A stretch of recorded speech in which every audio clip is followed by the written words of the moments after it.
Hello friends, आज मु आपण मानक पई आउ गोटे सुंदर वीडियोटी नहीं आसी जार नाम है सहर जीवन। फ्रेंड्स, वीडियोटी को आरंभ करने पूर्व गोटे लाइक और सब्सक्राइब कर नियंतु। चलतु डेरी न करी वीडियोटी को आरंभ करवा। प्रथम मु यार उपक्रम लिखी सहर जीवन कृत्रिमतार गठित होता है।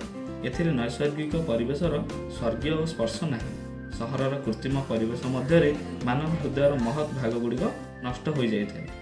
तेणु मनुष्य जीवन शुष्क और कठोर होता है।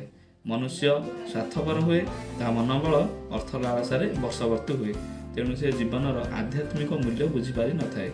से शरीर स्वास्थ्य और मनर शांति हराई बसी थाए। से असंतोष और अस्थिरतार क्लांत हो पड़े।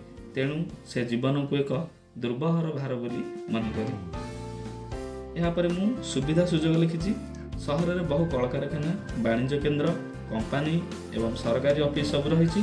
प्रथा अधिक थिबारु सहर में बेकार होबार अवकाश नहीं। एठारे कर्म प्राप्तिर पूर्ण सुजोग रही। एपरिक लोक मैंने माटी बिकी मध्य पैसा रोजगार करिथांती। सहर जीवन में शिक्षार सुविधा पूरी रही। उच्च शिक्षा लगी एठारे थिबा सुविधा सुजोग ग्रामांचल में नहीं। सहर में उन्नति चिकित्सार व्यवस्था मध्य रही। सहर अंचल को रास्ताघाट, गाड़ी एवं मोटर सुविधा रही। यापर मु यार परिवेश उपर लिखी। सहर में देखा मिले पक्का रास्तार उभय पार्श्व बहुतल विशिष्ट सौधमाला। सेगुड़िकर बहु मूल्यवान पण्यद्रव्य सबू सुसज्जित रही। संध्याकालीन वैद्युतिक आलोक से सबू झलसी उठी थाए। मूल्यवान पोशाक पिंधा अगणित नरनारी से सबू विक्रय केन्द्र किणी आनी व्यस्त था। यापर मु असुविधा लिखी। सहर में बहु लोक जमा हो खाद्य शस्य पनीपरिया तदनुसार यथेष्ट आसी पारे नहीं। पण्य द्रव्य विक्रय करने सहरवासी मध्य प्रबल प्रतियोगिता हेतु सहर जिनपतर दरदाम हु हो बढ़ी चले। सहर में बहु लोक जमा हो बास कर सहर रोग व्याधिर केन्द्रस्थल होता है।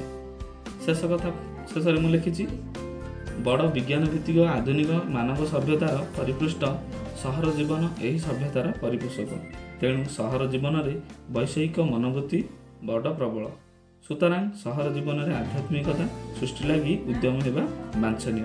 तेरे वीडियोटी आपको केमती लगिला कमेंट माध्यम आमको जणातु। नमस्कार।